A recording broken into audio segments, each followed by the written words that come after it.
आज हम बात करेंगे मीसल्स से रिलेटेड एमसीक्यूज़ की। सारे के सारे एमसीक्यूज़ मोस्ट इंपॉर्टेंट हैं आपके एग्जाम के लिए। तो हम कम्युनिकेबल डिजीज़ के जो सीरीज़ चल रही थी उसमें ये मेरे हिसाब से 5 या 6 वीडियो नंबर है। इसमें भी हम कंप्लीट करेंगे 30 एमसीक्यूज़ को। 30 एमसीक्यूज़ को हम कंप्लीट करेंगे।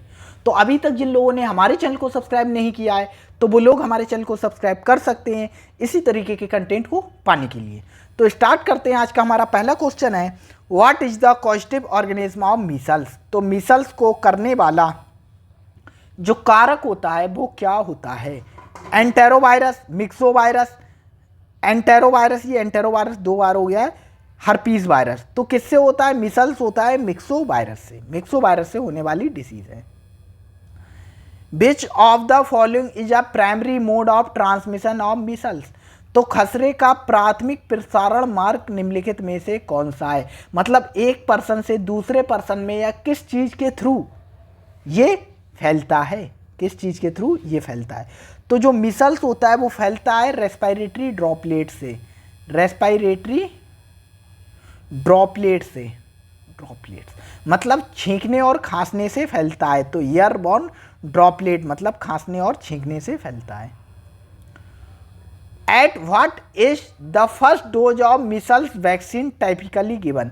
तो मिसल्स की वैक्सीन कौन सी होती? MMR, मम्स मिसल्स रुबेला या मिसल्स मम्स रुबेला जो वैक्सीन होती है इसकी सबसे पहली डोज होती है वो कब दी जाती है? तो पहली डोज दी जाती है मिसल्स की MMR की पहली डोज 12 मंथ पर दी जाती है।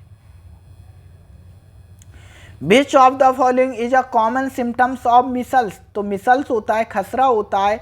खसरे का एक सामान्य लक्षण निम्नलिखित में से कौन सा होता है? सामान्य लक्षण क्या होता है? Cough and running nose, rash starting from the face, high fever, all of the above या ऑल ऑफ दीज। तो इसका आंसर क्या होगा? ऑल ऑफ दीज होगा, क्योंकि जब मिसल्स होता है तो काफ़ी खांसी आती है और नाक बहती है, उसके साथ साथ रैश चकत्ते पड़ जाते हैं। ठीक है, चकत्ते पड़ जाते हैं। वो शुरू होते हैं चेहरे से फेस से शुरू होते हैं और हाई फीवर भी होता है। The characteristic rash of measles typically appears how many days after the onset of symptoms. तो खसरे का विशिष्ट चकत्ता लक्षणों की शुरुआत के कितने दिन बाद दिखाई देता है? मतलब चकत्ते पड़ेंगे उसके बाद मतलब मिसल्स का पता लगेगा। तो कितने दिन बाद ऐसा होता है? तो ये होता है 3 से 5 दिन बाद। Which of the following complications is commonly associated with micelles. तो ऐसी कौन सी कॉम्प्लिकेशन है इनमें से जो मिसल से एसोसिएटेड होती है? मिसल से एसोसिएटेड होती। तो मिसल्स में निमोनिया भी होता है क्योंकि रेस्पिरेटरी लंग्स भी इन्फेक्टेड होते हैं इसमें। ब्लाइंडनेस भी होती है, इंसेफेलाइटिस भी होती है, मतलब इन्फ्लेमेशन हो जाता है ब्रेन पैरेन्काइमा का। तो इसका आंसर भी ऑल ऑफ दीज होगा। What is the main method of preventing micelles. तो मिसल्स को हम कैसे रोक सकते हैं? तो हम कैसे रोक सकते हैं? जितनी भी कम्युनिकेबल डिजीजेज हैं उनको मेनली हम रोकते हैं कैसे? वैक्सीन लगाकर। मेनली हम प्रिवेंट करते हैं वैक्सीनेशन से। तो वैक्सीन लगाकर हम मिसल्स की वैक्सीन हमारी आती है MMR, उसको लगाकर हम रोक सकते हैं। What is the name of combined vaccine that protect against measles, mumps, rubella? तो इतनी बार आपको बता चुके हैं MMR, मीसल्स, मम्स, रुबेला होती है, 3 डिजीज को प्रिवेंट करती है वैक्सीन। तो MMR vaccine. Which of the following is not a symptoms of measles? तो निम्नलिखित में से कौन सा खसरे का लक्षण नहीं है? Koplik spot, rash starting from the back, cough, red eyes. तो कौन सा नहीं है? तो देखो जो रैश होते हैं अभी हमने ऊपर पढ़ा था, कहाँ पढ़ा था? जो रैश हमने पढ़ा था चकत्ते। देखो rash starting from the face. जो रैश होते हैं चकत्ते होते हैं वो कहाँ? चेहरे से, फेस से स्टार्ट होते हैं। वो फेस से स्टार्ट होते हैं और वो कहाँ से नहीं होते हैं स्टार्ट? नॉट पूछा है ना, तो कहाँ से नहीं होते हैं? नहीं होते वो कहाँ से? बैक से। बैक से नहीं होते। और याद रखना कोप्लिक स्पॉट, कोप्लिक स्पॉट बहुत इंपॉर्टेंट है, बता दे रहे हैं कोप्लिक स्पॉट होता क्या है। तो ये क्या होते हैं, ब्लूइश वाइट स्पॉट होते हैं। कहाँ, ऑन बक्कल म्यूकोसा, जो आपके माउथ होता है, बक्कल कैविटी होती है, ठीक है, बक्कल म्यूकोसा, बक्कल म्यूकोसा जो माउथ होता है उसके अंदर, ठीक है, ब्लूइश वाइट स्पॉट देखने को मिलते हैं, उन्हें कहते हैं Koplik spot. Which of the following is a characteristic feature of micelles rash, तो मिसल्स के रैश होते हैं, उनका जो करेक्टरिस्टिक फीचर होता है वो क्या होता है, start from the trunk and spread to the limb, भाई कहाँ से स्टार्ट होते हैं, फेस से स्टार्ट होते हैं, तो start from the face spread downward, हाँ ये बात ठीक है, फेस से स्टार्ट होते हैं और उसके बाद नीचे पूरी बॉडी में क्या होते हैं, स्प्रेड होते हैं। Measles is most contagious during which phase of the infection, तो खसरा संक्रमण के किस चरण में सबसे अधिक संक्रामक होता है, मतलब सबसे तेजी के साथ फैलता है, तो कौन से चरण में सबसे तेजी के साथ फैलता है, before the rash appear during the rash phase, after the rash disappear during fever only, तो किस फेज में, फीवर मतलब सॉरी जो बिफोर द रैश अपियर, जैसे रैश जो अपियर होने वाले होते हैं उससे पहले। विच of the following is an effective treatment for micelles, तो मिसल्स का एक इफेक्टिव ट्रीटमेंट क्या है, सबसे इफेक्टिव ट्रीटमेंट क्या है भाई, वैक्सीन दे दो, सबसे इफेक्टिव तो यही है कि हम वैक्सीन लगा दें जिससे हम डिजीज को होने से पहले ही रोक लें। There is no specific treatment, antiviral treatment, antibiotics, भाई वायरल इन्फेक्शन है तो एंटीबायोटिक नहीं दे सकते। एंटीपायरेटिक एंड फ्लूइड, हाँ भाई फीवर वगैरह इसमें आता है, खांसी आती है तो उसके लिए हम क्या दे सकते हैं, एंटीपायरेटिक दे सकते हैं, और फ्लूइड मतलब तरल पदार्थ को जैसे आईवी ड्रिप होती है वो भी हम लगा सकते हैं, तो ये हमारा होगा।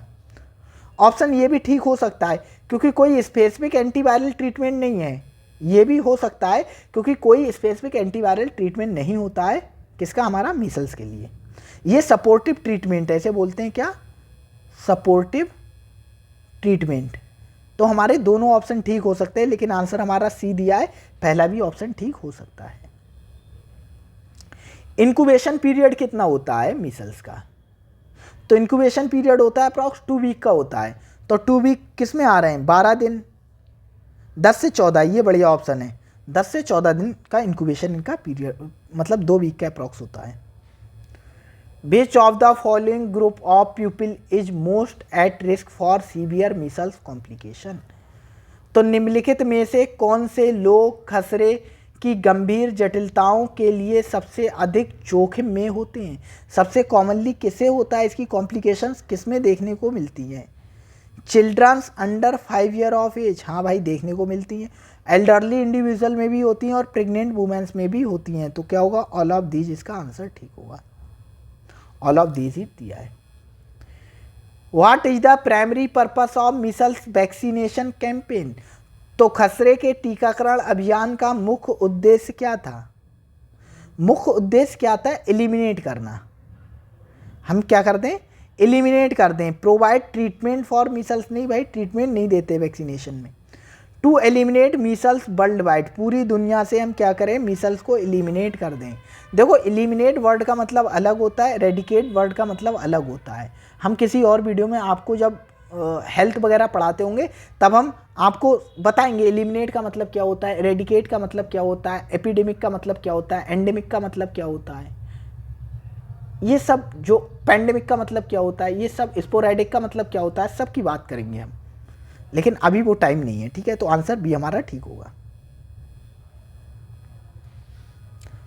विच of the following is a complication of Meselson, तो खसरे की एक जटिलता निम्नलिखित में से कौन सी होती है, कौन सी जटिलता होती है खसरे की, इनमें से कौन सी है ऐसी, meningitis, hepatitis, kidney failure, all of the above, तो कौन सी है कॉम्प्लिकेशन, मिसल्स की कॉम्प्लिकेशन इनमें से है मेनिंजाइटिस, जो ब्रेन की जो पैरेन्काइमा होती है उसमें क्या होता है, इन्फ्लेमेशन हो जाता है, ड्यूरा मैटर, अरेक्नॉइड मैटर, पाया मैटर, इनमें क्या होता है, इन्फ्लेमेशन हो जाता है, कवरिंग होती है ये ब्रेन की। In which part of the body do the Koplik spot appears during measles, तो कोप्लिक स्पॉट कहाँ अपीयर होते हैं, तो भाई कहाँ होते हैं, बक्कल म्यूकोसा, थ्रॉट में, गले में नहीं होते, चीक्स, हाँ चीक्स में होते हैं, अंदर की साइड बक्कल म्यूकोसा में। द मीसल्स वायरस प्राइमरली, तो जो मीसल्स वायरस होता है वो मिक्सोवायरस ग्रुप का मेंबर होता है, मिक्सोवायरस ग्रुप का मेंबर होता है। Primarily affect which system in the body, तो मीसल्स वायरस प्राइमरली मुख्य रूप से कौन से सिस्टम को प्रभावित करता है? Nervous system, respiratory system, cardiovascular system और डाइजेस्टिव सिस्टम। तो किसे करता है? मेनली ये रेस्पिरेटरी सिस्टम को प्रभावित करता है, क्योंकि इसमें क्या आती है, खांसी वगैरह आती है, रनिंग नोज होती है, फीवर होता है। Which of the following vaccine is recommended to the prevent the measles in infant, तो इन्फेंट में मिसल्स को रोकने के लिए कौन सी वैक्सीन लगाते हैं? सबको पता है भाई, MMR लगाते हैं। विच of the following statement is true regarding micelles, micelles के लिए कौन सा स्टेटमेंट सही है? Micelles can be prevented by vaccination, हाँ बात सही है, वैक्सीन से हम मिसल्स को रोक सकते हैं, लेकिन और भी ऑप्शन हम पढ़ लेते हैं। मिसल्स इज ऑलवेज फेटल, नहीं भाई, ठीक भी हो जाते हैं आसानी से। मिसल्स ओनली अफेक्ट चिल्ड्रन, नहीं भाई, चिल्ड्रन को नहीं करता, एल्डरली है, प्रेग्नेंट वुमेन है, उन्हें भी करता है। There is no treatment available for measles, ऐसा नहीं है भाई, ट्रीटमेंट देते तो हम सपोर्टिव ट्रीटमेंट देते हैं और उससे पेशेंट ठीक भी हो जाता है। तो आंसर हमारा ए ठीक होगा, मतलब वैक्सीनेशन से हम प्रिवेंट कर सकते हैं। When did the World Health Organization launch the global measles and rubella elimination strategy, तो WHO ने मतलब मिसल्स और रूबेला एलिमिनेशन स्ट्रेटजी जो प्रोग्राम था वो कब लॉन्च किया था, कौन सी डेट में या कौन सी ईयर में लॉन्च किया था?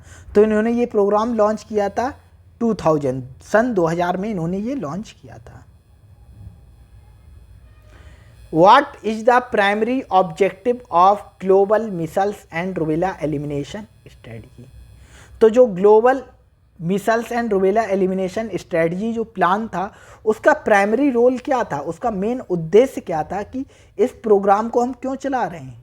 तो भाई इसका उद्देश्य क्या था भाई? एलिमिनेट कर दो, पूरी दुनिया से मिसल्स को एलिमिनेट कर दो। तो इंक्रीज अवेयरनेस अबाउट मिसल्स, नहीं भाई। To vaccine adult against measles, भाई सिर्फ एडल्ट में थोड़ी ना लगाएंगे। To eliminate measles and rubella worldwide, हाँ मिसल्स और रूबेला को पूरी दुनिया से वर्ल्ड वाइड आप एलिमिनेट कर दो, खत्म कर दो। What is the characteristic feature of micelles rash, तो मिसल्स में जो चकत्ते पड़ते हैं उनका करेक्टरिस्टिक, उनका विशिष्ट फीचर क्या होता है, विशिष्ट विशेषता क्या होती है? इट इज ईची, मतलब खुजलीदार होता है, नहीं भाई ज़्यादा ईचिंग नहीं होती इसमें। It begins at the chest and spread upward, नहीं भाई ये फेस से स्टार्ट होता है और डाउनवर्ड स्प्रेड होता है। It appears as a small red spot and start from the face, हाँ ये बात ठीक है, स्मॉल रेड स्पॉट की फॉर्म में अपीयर होता है और फेस से स्टार्ट होता है।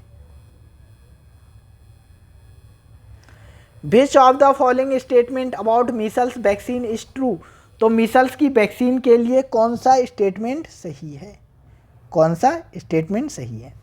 तो measles vaccine provide life time immunity, हाँ बात सही है, जो मिसल्स की वैक्सीन होती है लाइफ टाइम इम्यूनिटी प्रोवाइड करती है। और भी ऑप्शन देख लेते हैं। Measles vaccine is given only once in lifetime, नहीं भाई ऐसा नहीं है। मिसल्स वैक्सीन गिवन ओरली, नहीं ये भी नहीं है। Micelles vaccine is not effective in preventing the disease, भाई इफेक्टिव है, तो क्या होगा आंसर हमारा ए ठीक होगा, मतलब लाइफ टाइम इम्यूनिटी प्रोवाइड करती है हमारी मिसल्स की vaccine.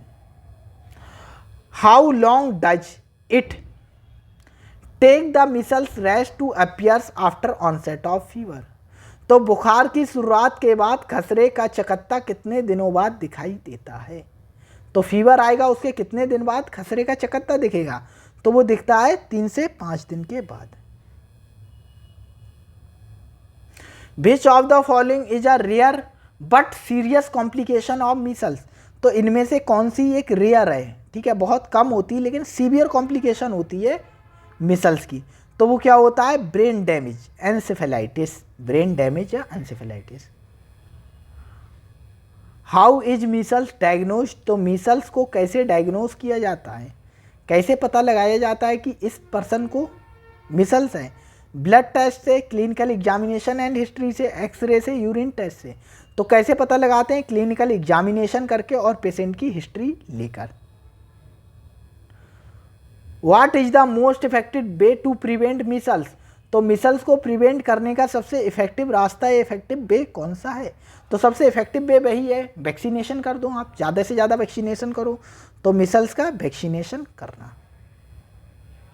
What is recommended age of second dose of measles vaccine? तो मिसल्स वैक्सीन होती है, उसकी सेकेंड डोज कब लगती है? फर्स्ट डोज कब लगती है? फर्स्ट ईयर पे, 1 ईयर पर। सेकेंड डोज कब लगती है? सेकेंड डोज लगती है इसकी 4 to 6 ईयर पर, 4 to 6 ईयर पर। और आज का लास्ट क्वेश्चन है, what is the characteristic of measles in terms of its contagiousness? मतलब खसरे की संक्रमता के संदर्भ में इसकी विशेषता क्या है? मतलब एक संक्रमित रोग है, तो इसके संदर्भ में इसे हम कैसे एक्सप्लेन करेंगे? कैसे एक्सप्लेन करेंगे? It is not contagious. भाई कॉन्टाजियस होती है तो वैसे ही गलत हो गया।